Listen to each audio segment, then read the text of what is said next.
محترم بزرگوں، دوستوں، معزز سامعین کرام، ایمان والے بھائیوں، جمعے کے مبارک دن میں ہمارے درمیان سورہ کہف کی تلاوت کا کیا اہتمام کیا جاتا ہے۔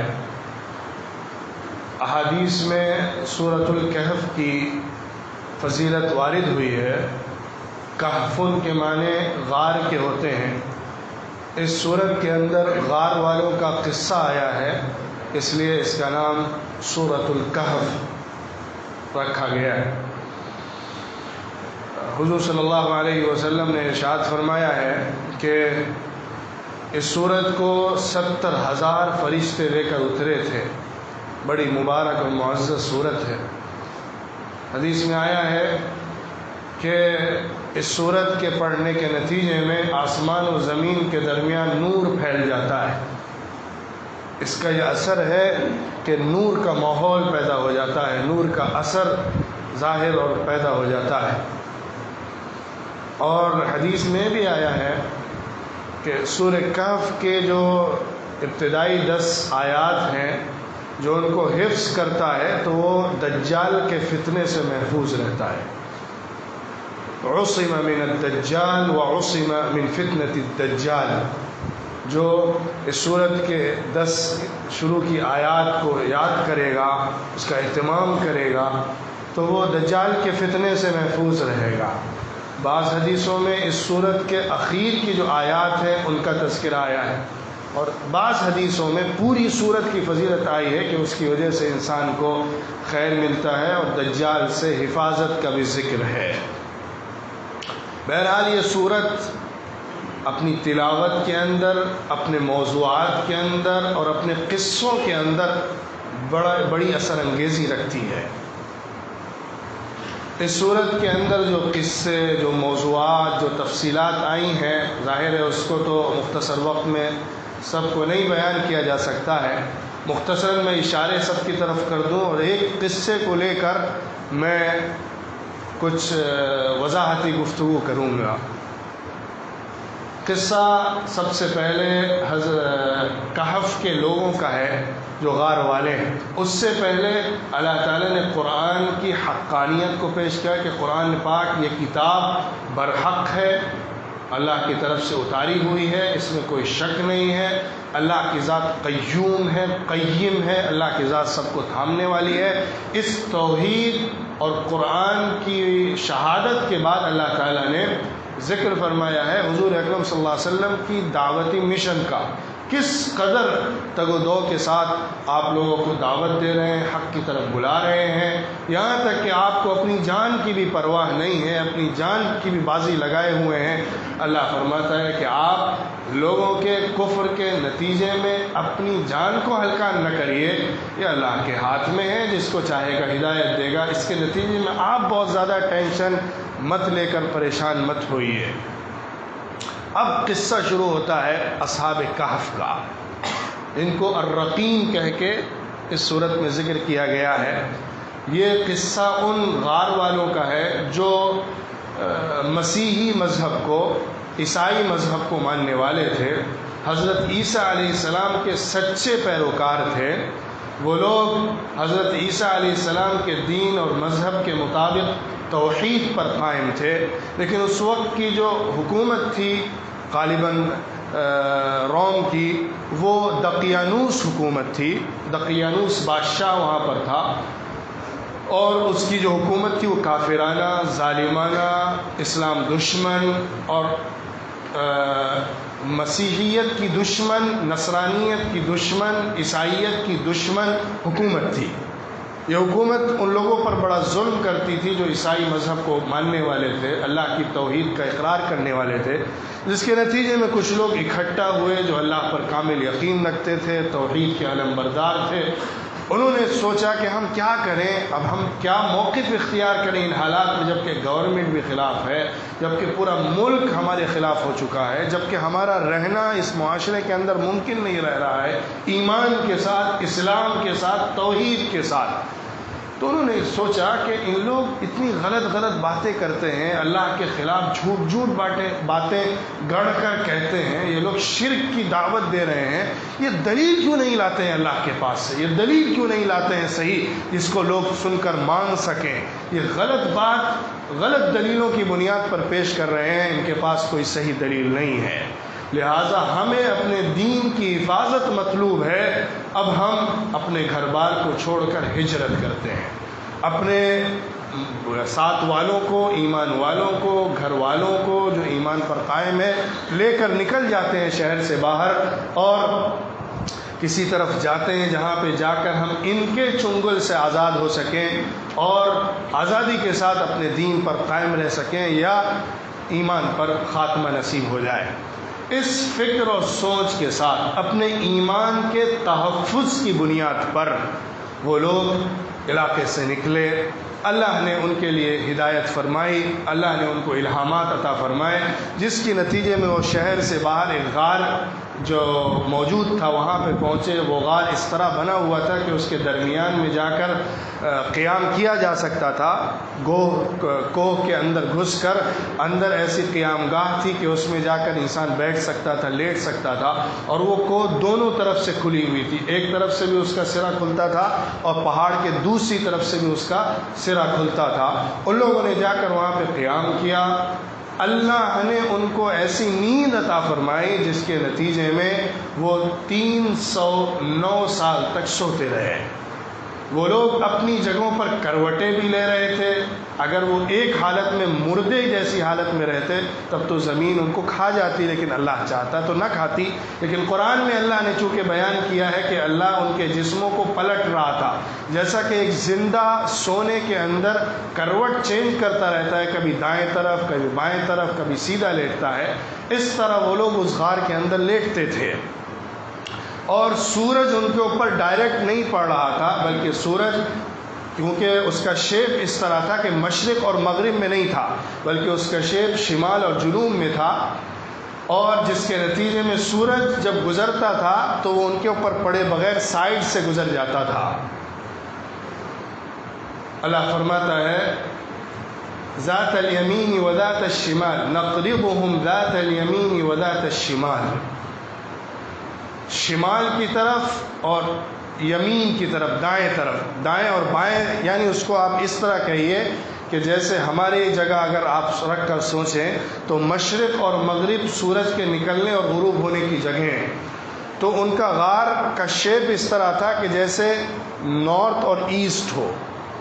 نارتھ اور ایسٹ میں جب اس کا منہ کھلے گا تو سورج ایسا نہیں ہے کہ اس طرف سے نکلے اور اندر تک روشنی چلی جائے، یا جب ڈوبنے لگے تو روشنی بہت اندر تک آ جائے، بلکہ وہ اس طرف سے نکلتا تھا جس کو آپ کہیے کہ پہاڑ کی پیٹ سے نکلتا تھا اور پہاڑ کی پیٹھ میں جا کر ڈوب جاتا تھا، جس کے نتیجے میں سورج کی روشنی اندر تک دور تک نہیں جاتی تھی اور ان لوگوں پر سورج کی روشنی نہیں پڑتی تھی۔ بہرحال وہ لوگ اس طویل عرصے تک وہاں پر سوتے رہے۔ ان کے ساتھ ایک کتا بھی تھا جو غار کے دروازے پر بیٹھا ہوا تھا، وہ بھی اتنے لمبے عرصے تک وہاں پر موجود رہا اور بیٹھا رہا۔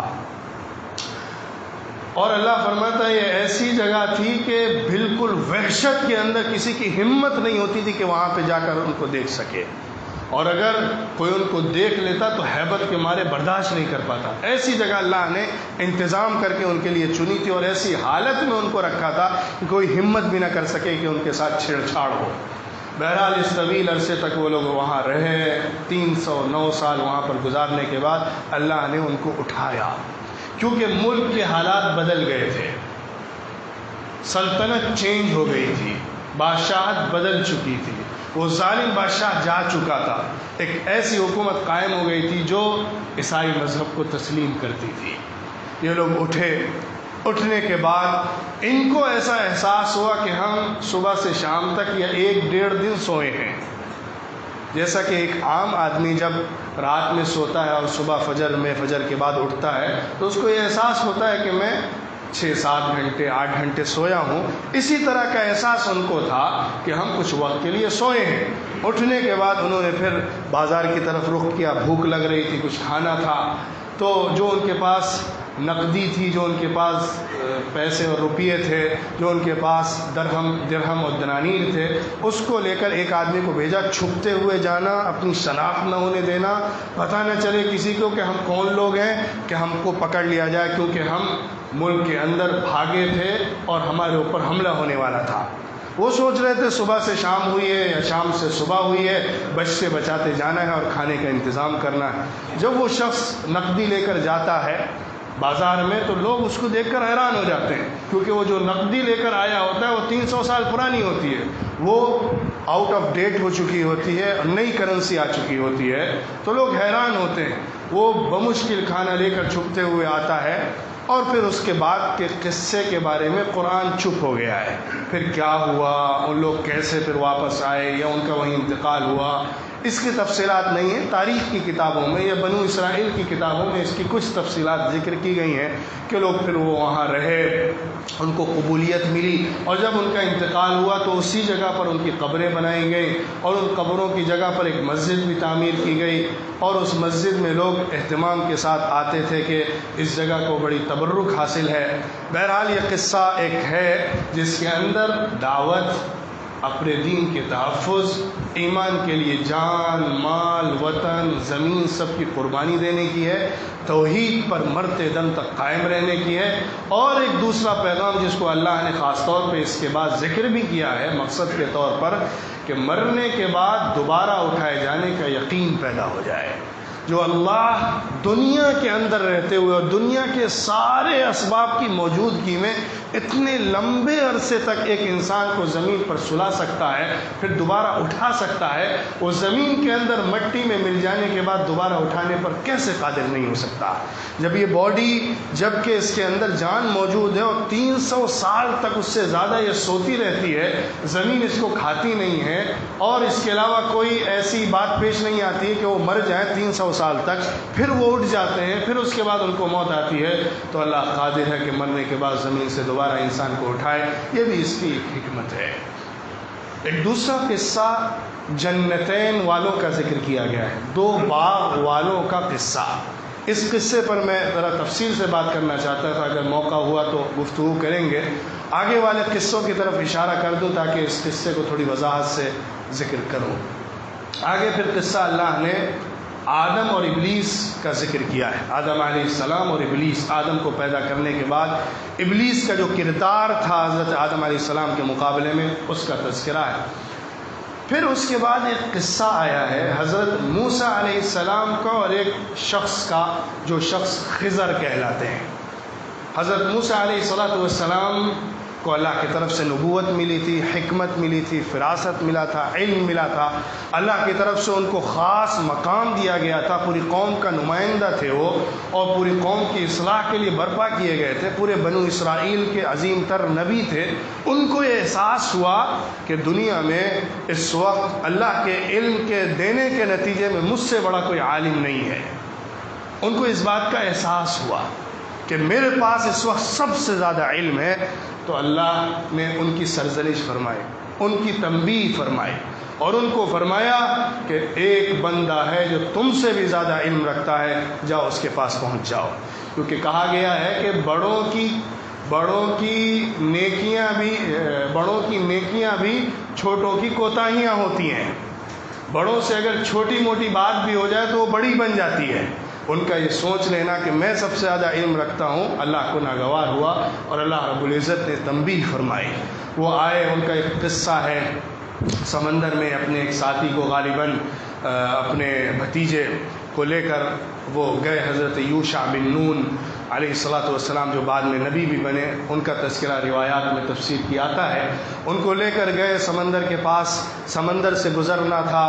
اور اس سمندر سے پہلے ہی وہ شخص ان کو ملا جس شخص سے ملاقات کی جگہ اللہ نے بتائی تھی اور ملاقات کے لیے ان کو بھیجا تھا۔ اس کے ساتھ ملاقات ہوئی، انہوں نے کہا ہم آپ کے پاس آئے ہیں تاکہ آپ سے کچھ سیکھیں، اللہ نے ہم کو بھیجا ہے۔ یہ حضرت موسیٰ علیہ السلام کا تواضع بھی ظاہر ہوتا ہے، اور حضرت موسیٰ علیہ السلام کا اللہ کے حکم کے سامنے سرنڈر کرنا بھی ثابت ہوتا ہے۔ کس طرح انہوں نے آ کے اپنے آپ کو ان کے سامنے پیش کر دیا، ایک استاد کے سامنے، آپ مجھے سکھائیے، آپ مجھے لے کر چلیے، آپ جیسا کہیں گے میں ویسا کروں گا۔ تو انہوں نے کہا چلو ٹھیک ہے، اچھا لیکن یہ سمجھو کہ تم میرے ساتھ رہ نہیں پاؤ گے۔ انہوں نے کہا نہیں، میں آپ کے ساتھ رہنا چاہتا ہوں، میں آپ کے ساتھ رہوں گا اور میں صبر کروں گا۔ انہوں نے کہا اگر ارادہ کر کے آئے ہو تو چلو۔ پھر وہ گزرے ایک ندی کے اندر سے یا سمندر کے اندر سے، کشتی کے ذریعے سے سفر کرنا تھا۔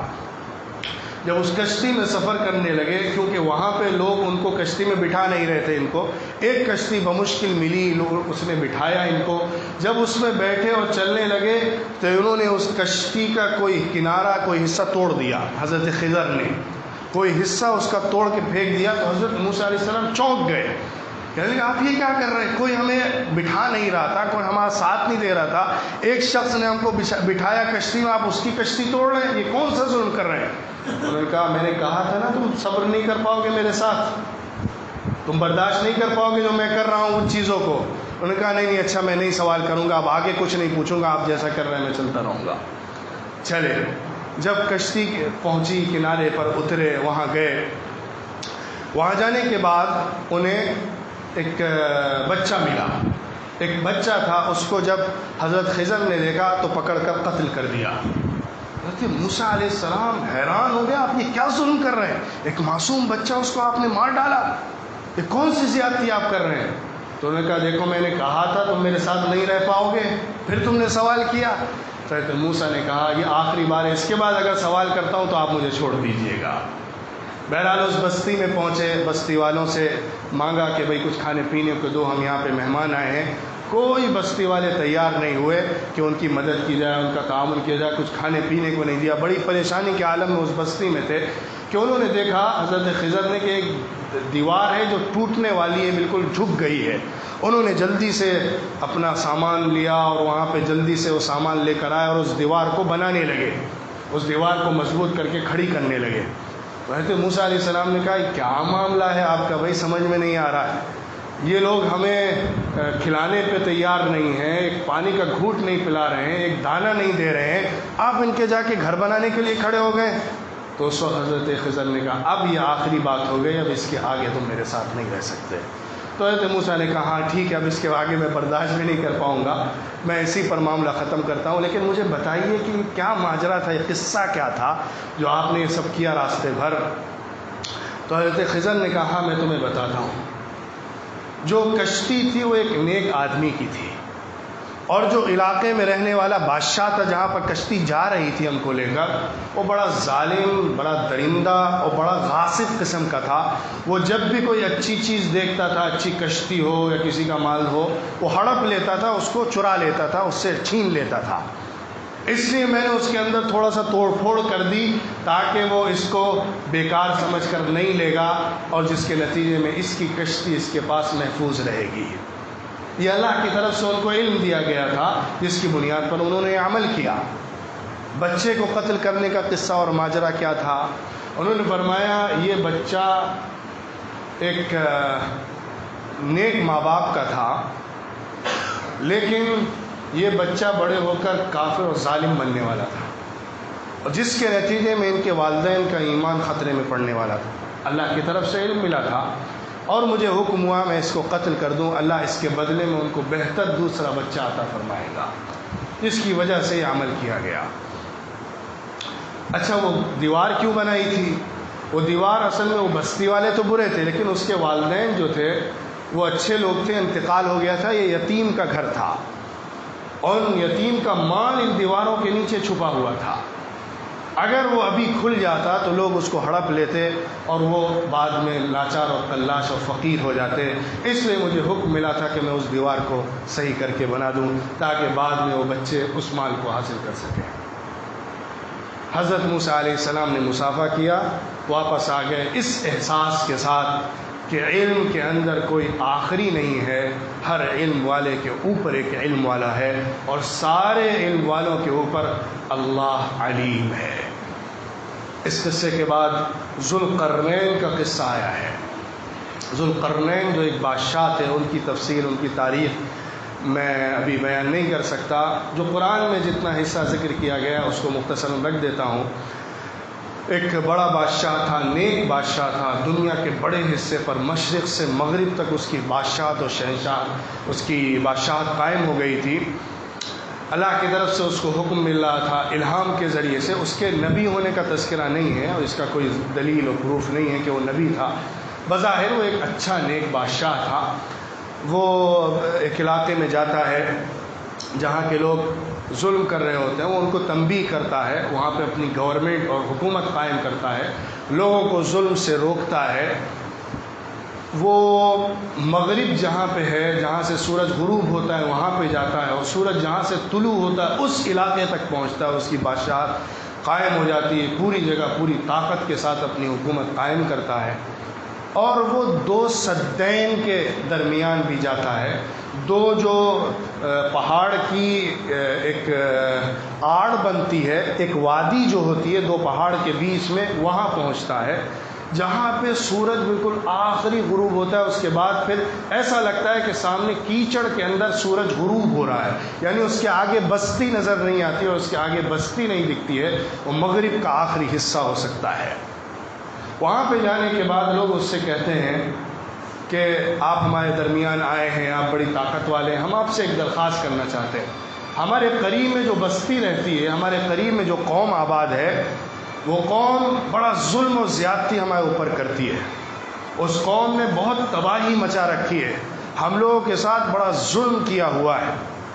اور جس کے نتیجے میں ہمارے لیے زندگی گزارنا مشکل ہو گیا۔ یہ لوگ بڑے دیہاتی قسم کے، اجڑ قسم کے، جنگلی ٹائپ کے لوگ، بالکل کنارے دنیا کی بستی میں رہنے والے تھے، کپڑے بھی صحیح سے نہیں پہننے والے تھے۔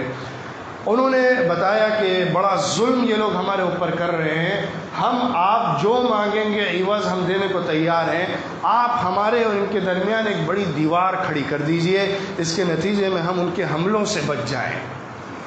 تو حضرت ذوالقرنین نے فرمایا کہ ٹھیک ہے، میں ایسا کروں گا، اور بہت بڑا انہوں نے ایک مادہ تیار کیا، آگ میں جلایا اور اس کو پکایا، اور اس کی ایک زبردست سد سکندری جس کو کہا جاتا ہے، ایک بڑی زبردست دیوار تعمیر کی، جس کے نتیجے میں اس قوم کو ادھر آنے کے لیے راستہ بند کر دیا گیا۔ اس قوم کا نام یاجوج ماجوج ہے، جو قوم قیامت کے قریب دوبارہ دنیا میں نکل کر آئے گی، اور جس کا تذکرہ حدیثوں میں بڑا خطرناک انداز میں کیا گیا ہے۔ کس طرح وہ بستیوں کو تاراج کرتے چلے جائیں گے، کس طرح وہ علاقوں کو نگلتے چلے جائیں گے، ندیوں کے پانی اس طرح پی کر جائیں گے کہ ان کے آخری حصے جب وہاں سے گزریں گے تو لوگ کہیں گے کہ کیا اس علاقے میں کچھ پانی بھی موجود تھا، اتنا خشک ہو جائے گا، لوگ مریں گے بھوک مری سے، سب کے کھانے وہ غصب کر لیں گے، غلے، زمین اور جو زمین کے اندر کی پیداوار ہے ان سب کو تہس نہس کرتے ہوئے، برباد کرتے ہوئے وہ لوگ آگے کی طرف جائیں گے۔ کس شکل میں ظاہر ہوں گے، کب ظاہر ہوں گے، اس کا علم اللہ کو ہے، لیکن ان کا نام لے کر اللہ نے تذکرہ کیا ہے ذوالقرنین کے قصے میں کہ یہ قوم تھی جو زیادتی اور ظلم کر رہی تھی، جس کے لیے حضرت ذوالقرنین نے آڑ بنائی اور ان کے لیے ایک دیوار بنا دی، جس کے نتیجے میں وہ وہاں سے اس طرف نہیں آ سکتے ہیں۔ یقیناً یہ دیوار چین نہیں ہے جیسا کہ بعض لوگ سوچتے ہیں اور کہہ دیتے ہیں، دیوار چین بعد میں بنی ہے اور اس کے پیچھے کا حصہ واضح اور معلوم ہے، بلکہ کوئی اور جگہ ہے، تحقیق طلب ہے، اس کے سلسلے میں تفسیر میں بہت ساری باتیں کی گئی ہیں، ان سب کا احاطہ بھی ممکن نہیں ہے۔ بہرحال اس قوم کے لیے حضرت ذوالقرنین نے ایسا کیا اور یہ دیوار تعمیر کی، اور پھر وہ واپس آئے۔ ان کی حکومت، ان کی بادشاہت کا اللہ نے ذکر کیا ہے، کس طرح ان کی عظیم سلطنت تھی، کس طرح وہ اللہ کے دین کی دعوت کے ساتھ اور اللہ کے دین کو قائم کرتے ہوئے اس بادشاہت کو قائم کر رہے تھے، اس بادشاہت کو چلا رہے تھے۔ یہ قصے ہیں جو اس صورت کے اندر آئے ہیں، جو عظیم ترین پیغام لے کر انسان کے سامنے پیش کرتے ہیں کہ اللہ کی طاقت، اللہ کا ارادہ، اللہ کی قدرت، اللہ کی بادشاہت اور حاکمیت تمام چیزوں کے اوپر حاوی ہے، اسی کی چلتی ہے، باقی سب مادہ، مٹیریل، دنیا کی طاقتیں، دنیا کی سکے دنیا کے رنگ فنا ہو جانے والے ہیں، ختم ہو جانے ہیں، مٹی میں مل جانے والے ہیں، قیامت اللہ کے ہاتھ میں ہے۔ میں نے جیسا کہ کہا کہ قصہ دو جنت والوں کا ہے، اب وقت اتنا بچا ہے کہ میں اس کو مختصراً رکھ دوں جس طرح کہ ان قصوں کو رکھا ہے بغیر تفصیل کیے ہوئے۔ یہ قصہ بڑی اہمیت رکھتا ہے ایک انسان کے صحیح تصور کو بنانے کے لیے کہ ہمارا دنیا کے تعلق سے اور دنیا میں موجود جو سورسز ہیں یا جو ہمارے پاس ویلتھ ہے، ملکیت ہے، مال ہے، دولت ہے، جاگیر ہے، اس کے سلسلے میں ہمارا موقف اور تصور کیا ہونا چاہیے۔ دو دوست تھے، دو ساتھی تھے، ان میں ایک ایمان والا تھا اور ایک کافر تھا۔ کافر وہ حقیقی معنوں میں بھی کافر ہو سکتا ہے یا اللہ کا ناشکرہ بندہ تھا۔ جو کافر تھا وہ بڑا مالدار تھا، اس کے پاس بڑی دولت تھی، اور اس کی دولت کا تذکرہ اللہ نے اس طرح فرمایا کہ اس کے دو بڑے باغات تھے، اور یہ باغات بہت بڑے وسیع ساری زمین میں تھے، اور ان باغات ملٹیپل اس کے اندر وہ چیزیں اگاتا تھا۔ اتنی زبردست اس کی زمین تھی کہ اس کے اندر سے آپ یوں کہیے کہ سونا نکلتا تھا۔ وہ زمین کے اندر انگور کے باغ سجے ہوئے تھے، اور انگور کیونکہ بیلوں کی شکل میں ہوتی ہے، وہ کچھ لگا کر اس کے اوپر بیلیں چڑھائی جاتی ہیں، ڈنڈی لگا کر، پگ ڈنڈی لگا کر اس کے اوپر بیلیں سجتی ہیں جس کے اندر انگور نکلتا ہے۔ اور اس پورے باغ کے چاروں طرف پوری باؤنڈری کے اندر کھجور کے باغات تھے، کھجور کے پورے پیڑ لگے ہوئے تھے چاروں طرف، کھجور بھی زبردست نکل رہے تھے، انگور کے زبردست باغ کی شکل میں پیداوار ہو رہی تھی۔ اور اس انگور، کیونکہ انگور تو بیل کی شکل میں ہوتا ہے، اب اس کے درمیان کھیتیاں ہوتی تھیں، مختلف قسم کی کھیتیاں ان انگور کے پیڑوں کے بیچ میں ہوتی تھی۔ کھیتی بھی تھی مختلف قسم کی جو سال میں کئی شکل میں آتی ہے، اور اس کے علاوہ انگور کا زبردست باغ تھا، خوب پھل دیتا تھا۔ اور تیسرے نمبر پر یہ کھجور کے باغات تھے جو چاروں طرف سے گھیرے ہوئے تھے۔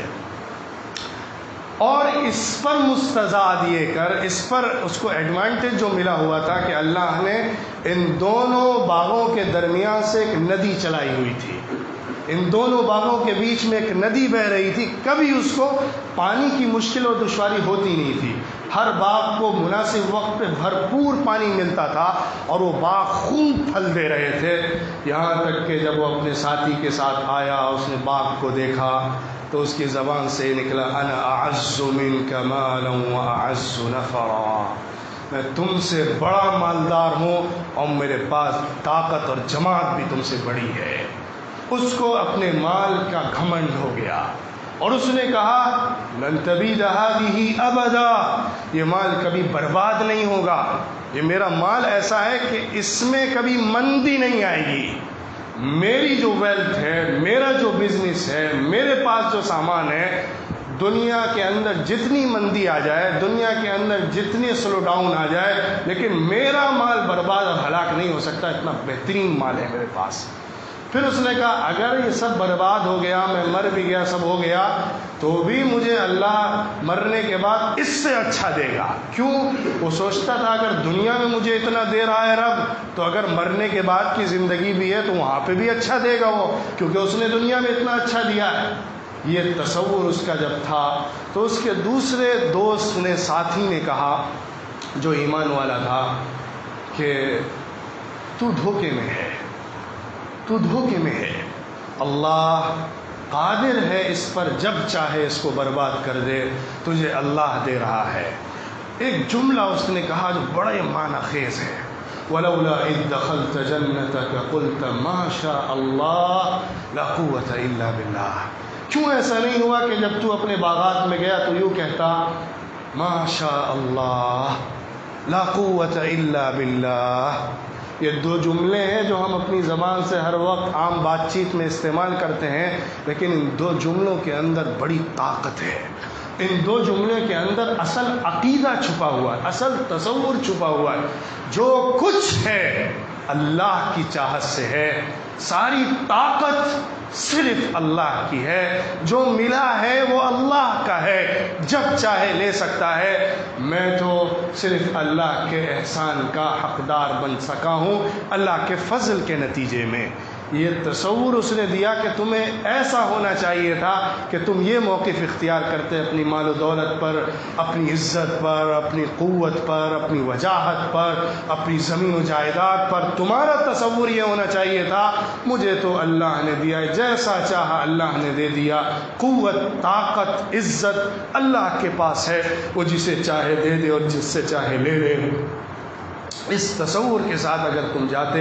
تمہارے لیے بہتری تھی۔ یقیناً میں تم سے چھوٹا ہوں، یقیناً میرے پاس مال بہت کم ہے، یقیناً میں بہت کمزور ہوں مالی اعتبار سے، لیکن اللہ بدل کر مجھے مرنے کے بعد وہ دے گا جو تصور بھی نہیں کیا جا سکتا۔ ولولا إذ دخلت جنتك قلت ما شاء الله لا قوة إلا بالله إن ترني أنا أقل منك مالا وأقل نفرا ان ترنی انا اقل منک مالا، تم نے دیکھا کہ میں کمزور ہوں، مال میں کم ہوں، لیکن اللہ چاہے تو اس کو بہتر بدل سکتا ہے۔ نتیجہ کیا ہوا قصے کا بتایا گیا کہ اس کے بعد اللہ کی طرف سے ایک دن عذاب آیا۔ عذاب جب آیا تو اس کے نتیجے میں یہ دونوں باغ اور اس کی یہ زمین پوری برباد ہو گئی۔ جب وہ ایک دن آیا صبح تو دیکھا وہ مٹی کا راکھ، مٹی کے اندر ایک راکھ بنا ہوا اس کا پورا باغ ہے جس کے اندر کچھ بھی نہیں بچا ہے، اور اس کے جو لوگ تھے وہ ساتھ چھوڑ چکے ہیں، اس کے پاس کچھ نہیں ہے، اس کے ساتھ کوئی بھی کھڑا نہیں ہے۔ اب وہ افسوس میں اپنے ہاتھ ملنے لگا، یقلب کفیہ، اس وقت کہنے لگا میں اللہ کا نافرمان بن گیا تھا، مجھے یہ احساس ہو گیا تھا کہ سب کچھ میرا ہے، میں اس کا مالک ہوں، میرے ہاتھ کی کمائی ہے، میری طاقت ہے، میں جیسے چاہوں رکھوں، یہ میرا ہے۔ جب میرے کا تصور آ جاتا ہے تو اللہ کو غیرت آ جاتی ہے۔ جب یہ یقین رہتا ہے کہ جو ملا ہے اللہ نے دیا ہے، اسی کا ہے، جیسا کہے گا ویسا استعمال کروں گا، تو اللہ کی طرف سے اس میں برکت ہوتی ہے۔ یہ مادیت، مٹیریلزم کی ایمان کے ساتھ ایک مقابلہ ہے، ایک تناؤ ہے، ایک لڑائی ہے جس کو اس قصے کے اندر ظاہر کیا گیا ہے۔ ایک طرف وہ ہیں جو دنیا کی طاقت اور دنیا کے مال و دولت پر پورا اعتماد کرتے ہیں، یقیناً وہ دن آتا ہے جب وہ مٹی بن کر برباد ہو جاتے ہیں۔ ایک طرف ایمان کی طاقت ہوتی ہے جو اللہ پر پورا بھروسہ، اعتماد اور یقین رکھتے ہیں، مال تھوڑا بھی ملتا ہے تو اطمینان اور ایمان ہوتا ہے، اور مرنے کے بعد اللہ کی طرف سے جنت کے عظیم ترین مقامات ان کو عطا ہوتے ہیں۔ بہرحال یہ چند قصے تھے، یا اس صورت کے حوالے سے چند موضوعات تھے بڑے بڑے جو میں نے آپ کے سامنے بہت مختصر کر کے پیش کیے، تاکہ اس صورت کی اہمیت، عظمت اور اس صورت کے ان موضوعات اور ان تصورات کے ساتھ ہم اس کی تلاوت کیا کریں، اور اس کے ذریعے سے اپنے اندر نور اور اپنے اندر دجالی طاقت سے لڑنے کی طاقت پیدا کریں۔ اللہ ہم سب کو عمل کی توفیق عطا فرمائے، اور ہم سب کے ایمان کو مضبوط تر فرمائے، کفر سے، الحاد سے، مادیت سے ہم سب کو مقابلہ کرنے کی ہمت عطا فرمائے۔ وآخر دعوانا الحمد للہ رب العالمین۔